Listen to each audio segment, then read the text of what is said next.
Hello friends, मैं doctor अनुराग। आज हम लोग पहुंच गए हैं अपने सीरीज के लास्ट वीडियो पे। मैंने स्टार्ट किया था बच्चों में पेट के दर्द को लेकर एक सीरीज, जिसमें 5 वीडियोस को हमने रिलीज किया था। पहला वीडियो था जहां पे मैंने बताया आपको कि बच्चों में कॉमन कॉजेस क्या होते हैं पेट दर्द के, कुछ अनकॉमन, कुछ रेयर कॉजेस को भी मैंने उसमें आपको बताया था। सेकेंड वीडियो में मैंने बताया था कि क्या कुछ सीरियस साइंस होता है, क्या डेंजर साइंस है, क्या वार्निंग साइंस है, जो अगर आपके बच्चे के पेट के दर्द के साथ साथ दिखे तो इमीडिएटली आपको हॉस्पिटल लेकर जाना है, अपने पीडियाट्रिशियन, अपने चाइल्ड स्पेशलिस्ट से दिखाना है। तीसरे वीडियो में मैंने बताया था कि क्या क्या डायग्नोस्टिक मॉडलिटीज हैं, क्या कुछ ब्लड टेस्ट में कराया जा सकता है, क्या यूरिन टेस्ट में कराया जाएगा, एंड क्या इमेजिंग कराई जा सकती है, अल्ट्रासाउंड, सीईसीटी, एक्सरे का क्या रोल होता है। चौथे वीडियो में मैंने आपको मैनेजमेंट लाइन कंप्लीटली बताया था, कैसे मेडिकल मैनेजमेंट करते हैं एंड कैसे सर्जिकल मैनेजमेंट करते हैं। और आज ये फिफ्थ वीडियो जो सबसे इंपॉर्टेंट वीडियो है बच्चों के पॉइंट ऑफ व्यू से, क्योंकि बच्चों में अगर आप देखो तो 90 to 95% ऑफ बच्चों को फंक्शनल एब्डोमिनल पेन देखने को मिलता है। तो फंक्शनल एब्डोमिनल पेन क्या होता है, कैसे बच्चे प्रेजेंट करते हैं, कैसे इसे डायग्नोज किया जाए, एंड क्या कुछ मैनेजमेंट के लिए दिया जा सकता है इन बच्चों को। तो बने रहें एंड देखें हमारे साथ इस वीडियो को पूरा, ताकि आपको एंड होते होते सारी जानकारी मिल जाए इस फंक्शनल पेन एब्डोमेन से रिलेटेड।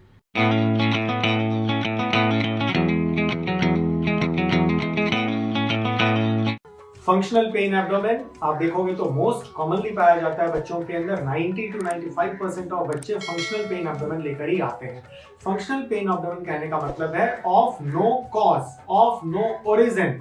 यहाँ पे एक ऐसा पेन है जहाँ पे बच्चे को पेन महसूस तो होता है, लेकिन कोई खास कारण निकल कर नहीं आता है। ना ही ये लीवर से हो रहा है पेन, ना ही स्प्लीन की वजह से, ना ही स्टमक की वजह से, ना ही इंटेस्टाइन की वजह से, ना ही यूरिनरी ब्लैडर की वजह से, ना ही पैंक्रियाज से। यहाँ पे किसी विसरल ऑर्गन का इन्वॉल्वमेंट होता ही नहीं है, लेकिन बच्चे को इस कंडीशन में पेन महसूस होता है। आए दिन वो बताते हैं कि हमें पेट दर्द हो रहा है, पेट दर्द हो रहा है। तो क्या करें ऐसे पेट दर्द को लेकर? तो सबसे पहले हमें डायग्नोसिस बनाना बहुत जरूरी है। तो फंक्शनल पेन एब्डोमेन आप तभी डायग्नोज कर सकते हो जब आप सारी चीजों को एक्सक्लूड कर लो। तो कैसे एक्सक्लूड किया जाएगा? सबसे पहले हिस्ट्री वाइज हिस्ट्री लेना बहुत जरूरी है बच्चों में। खासकर 3 चीजों को देखना जरूरी है। कैरेक्टर ऑफ द पेन क्या है, साइट ऑफ द पेन क्या है, and timing of the pain क्या है। कैरेक्टर ऑफ पेन कहने का मतलब है कि क्या ये पेन डल है, एकिंग पेन है, या बर्निंग पेन है, स्टैबिंग है, चुभ रहा है, पिन जैसा चुभ रहा है, शार्प पेन तो नहीं है। तो जनरली फंक्शनल एब्डोमिनल पेन में डल एकिंग पेन होता है। डिफ्यूज एब्डोमेन में मिलेगा, बच्चे अपने हथेली से शो करेंगे कि हमें पूरे पेट में दर्द है। वो किसी एक फिंगर से पॉइंट नहीं करेंगे कि हमें खास यहीं पे दर्द हो रहा है। तो जैसा कि मैंने आपको पहले ही बताया था, एब्डोमेन को 9 क्वाड्रेंट्स में बांट दिया जाता है, एंड 9 क्वाड्रेंट्स में ऑर्गन्स के रिलेटेड आपको पेन मिलता है। अगर राइट अपर क्वाड्रेंट में पेन मिल रहा है तो ऑफ कोर्स लीवर से रिलेटेड होगा। अगर अम्बिलिकल में, मिड रीजन में मिल रहा है तो ऑफ कोर्स पैंक्रियाज से रिलेटेड हो सकता है, कभी कभी अपेंडिक्स से भी हो सकता है। लेकिन यहाँ पे फंक्शनल पेन एब्डोमेन में ये साइट को लोकलाइज नहीं कर पाते हैं बच्चे, डिफ्यूज पेन बनाते हैं। ठीक इस तरीके से टाइमिंग, यहाँ पे पेन का कोई खास टाइमिंग नहीं रहेगा कि ये सुबह में ज्यादा बढ़ जाए या शाम में ज्यादा बढ़ जाए। ये बच्चे को कभी भी हो सकता है। डल एकिंग पेन होगा, शार्प पेन नहीं होगा, और ये कंटिन्यू नहीं रहता है, इंटरमिटेंट टाइप का पेन रहेगा। आज हुआ है 2-4-6 घंटे ठीक हो जाएंगे बच्चे, फिर हो सकता है 2-4 दिन तक बच्चे ठीक रहे, फिर से हो सकता है ये हो जाए। तो ये एक तरह का क्रॉनिक एब्डोमिनल पेन में तब्दील हो जाता है। अब यहाँ बात करते हैं हम लोग डायग्नोसिस की, टेस्ट्स की। आखिर क्या टेस्ट परफॉर्म किया जाए इन बच्चों के ऊपर? तो टेस्ट रिलेटेड अगर आप देखो तो कुछ प्रोटोकॉल है जिसको फॉलो करना जरूरी है। ब्लड टेस्ट करा लें, यूरिन टेस्ट करा लें, इमेजिंग स्टडीज करा लें। ब्लड टेस्ट के अंदर खासकर कंप्लीट ब्लड काउंट जरूरी है, liver function test, kidney function test, serum amylase and lipase value को देख लिया जाए। यूरिन टेस्ट में देखें तो रूटीन एंड कल्चर करा लेना चाहिए। इमेजिंग अगर देखें तो एक एक्सरे हो जाए एब्डोमेन का, केयूबी का भी, साथ में सीईसीटी एब्डोमेन कर लेना है। और अगर यहाँ भी पकड़ में नहीं आ रहा है डिजीज तो आपको एंडोस्कोपी कराने की जरूरत पड़ती है। अब आपने देखा कि आपने सारे टेस्ट भी कराकर देख लिए एंड पूरे टेस्ट परफॉर्मेंस के बाद भी कुछ निकल कर नहीं आ रहा है, निल आ रहा है, इट मीन्स कि कहीं ना कहीं फंक्शनल पेन एब्डोमेन है। तो अभी आपने यहाँ पे डायग्नोसिस कंफर्म कर लिया है कि ये है फंक्शनल पेन एब्डोमेन। अब कैसे इसको मैनेज किया जाए? जहां तक मैनेजमेंट का सवाल है, यहाँ पे जैसा मैंने पहले ही बताया था, दो तरह के लाइन है, या तो मेडिकली मैनेज करो आप या तो सर्जिकली मैनेज करो आप। लेकिन यहाँ पे चूंकि फंक्शनल पेन एब्डोमेन है तो सर्जिकल इंटरवेंशन की तो दूर दूर तक जरूरत नहीं होती है, तो हमारा सर्जिकल मैनेजमेंट यहाँ पे कोई काम नहीं करेगा। आते हैं हम लोग मेडिकल मैनेजमेंट पे। तो मेडिकल मैनेजमेंट पे जैसा कि मैंने पहले भी आपको बता रखा है, अगर आपके पास एक डायग्नोसिस कंफर्म हो गई है, हेपेटाइटिस है, एंटेराइटिस है, गैस्ट्राइटिस है, वर्म इन्फेस्टेशन है, तो जिस तरीके की प्रॉब्लम आपके सामने नजर आई है, निकल कर आई है, उस तरीके की मेडिसिन आप चला सकते हो। सपोज अगर वर्म इन्फेस्टेशन हुआ है इंटेस्टाइन में, तो वर्म वाली मेडिसिन आप दे दो, अल्बेंडाजोल देनी पड़ेगी। अगर हेपेटाइटिस हुआ है तो ऑफ कोर्स हेपेटाइटिस का ट्रीटमेंट आपको करना होगा। जैसे जैसे हेपेटाइटिस ठीक होता जाएगा, पीलिया ठीक होता जाएगा, पेट दर्द भी ठीक होता जाएगा बच्चों का।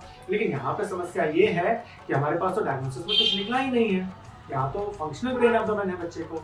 तो फंक्शनल पेन एब्डोमेन में कुछ 2-3 मेडिसिन का सहारा लिया जा सकता है। सबसे पहला डाइसाइक्लोमिन। तो डाइसाइक्लोमिन एक तरह का स्मूथ मसल रिलैक्सेंट है। तो डाइसाइक्लोमिन देने से देखा गया है बच्चों में काफी इंप्रूवमेंट मिल जाता है। जो ये दिन भर या आए दिन बताते हैं कि हमें पेट में दर्द है, पेट में दर्द है, ये दर्द में काफी राहत मिल जाती है। तो डाइसाइक्लोमिन एक फिक्स्ड डोज में बच्चे को 3 से 4 बार दिया जा सकता है पूरे दिन भर में, एंड कुछ लंबे समय के लिए कंटिन्यू भी किया जा सकता है। क्या प्रॉपर डोजेज होगा ये आपके पीडियाट्रिशियन, आपके चाइल्ड स्पेशलिस्ट ही बताएंगे एग्जामिनेशन के बाद। दूसरा ड्रग अगर देखो आप, तो जनरली इन बच्चों को एक बार डिवर्मिंग करा देनी चाहिए। तो अल्बेंडाजोल आपको नियम के अनुसार 3 महीने से 6 महीने के बीच में हर बार डिवर्मिंग कराते रहना चाहिए। कभी कभी वर्म्स होने की वजह से बच्चों को पेन होता है, लेकिन ये पता नहीं चल पाता है, ना ही ये इमेजिंग स्टडीज में आता है और ना ही आपके रूटीन टेस्ट्स में आता है। कभी कभी स्टूल टेस्ट आप कराते हो तो वहां पे ओवा एंड सिस्ट के रूप में पकड़ में आ जाता है ये, तो डिवर्मिंग करा लेनी चाहिए। तीसरी मेडिसिन, जनरली कुछ बच्चों में पेरेंट्स को लगता है कि मेरा बच्चा कॉन्स्टिपेटेड नहीं है, लेकिन कॉन्स्टिपेशन की शिकायत रहती है बच्चों में। कभी बच्चे 2 दिन में 3 दिन में एक बार मोशन करते हैं, कभी कुछ बच्चे करते तो डेली मोशन है लेकिन हार्ड सा पॉटी पास करते हैं। तो इन केसेस में एक लैक्सेटिव भी देने की जरूरत पड़ती है। एंड फोर्थ मेडिसिन जो बहुत ही सिंपल है, या तो एंटीहिस्टामिनिक के रूप में दे दो आप, या प्रोटॉन पंप इनहिबिटर के रूप में दे दो आप बोलोगे कि ये प्रोटॉन पंप इनहिबिटर या एंटीहिस्टामिनिक तो गैस्ट्राइटिस में काम आता है, जहाँ पे बच्चों को अल्सर है वहां काम आता है। मैं एक बात बताना चाहता हूँ आपको, अगर आप प्रोटोकॉल देखो तो जरूरत नहीं कि अगर पेप्टिक अल्सर डिजीज है, अगर अल्सर्स है पेट में, तभी आप इन मेडिसिन को दो। आप जनरल नॉर्मल गैस्ट्राइटिस के केस में भी इनको दे सकते हो। End of course functional abdominal pain में भी इसका रोल देखा गया है, एंड इससे काफी बेनिफिट मिल जाता है बच्चों को।